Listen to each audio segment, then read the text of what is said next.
বাংলাদেশ থেকে স্থলবন্দর দিয়ে ৯ ধরনের পণ্য আমদানিতে নিষেধাজ্ঞা দিয়েছে ভারত।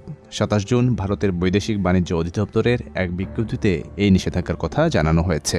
তবে বাংলাদেশ থেকে এসব পণ্য আমদানির ক্ষেত্রে সমুদ্রপথে একটি পথ খোলা রেখেছে ভারত। বিজ্ঞপ্তি অনুযায়ী সমুদ্রপথে মুম্বাইয়ের নভোসেবা বন্দর দিয়ে এসব বাংলাদেশি পণ্য ভারত যেতে পারবে। স্থলবন্দর দিয়ে আমদানি নিষিদ্ধ করা এসব বাংলাদেশি পণ্যের মধ্যে রয়েছে কাঁচা পাট, পাটের রোল, পাটের সুতা ও বিশেষ ধরনের কাপড়। জাতীয় রাজস্ব বোর্ডের তথ্য অনুযায়ী ২০২৩ থেকে ২৪ অর্থবছরে বাংলাদেশ থেকে ভারতে এই ৯ ধরনের পণ্য রপ্তানি হয়েছে $১৪,৯৪,০০,০০০ বা ১,৬৪৫ কোটি টাকার।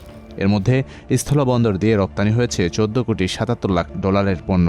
এ নিয়ে বাংলাদেশ থেকে পণ্য আমদানিতে ৩ মাসে ৩ দফায় বিধিনিষেধ আরোপ করল ভারত। গত ১৭ মে স্থলবন্দর দিয়ে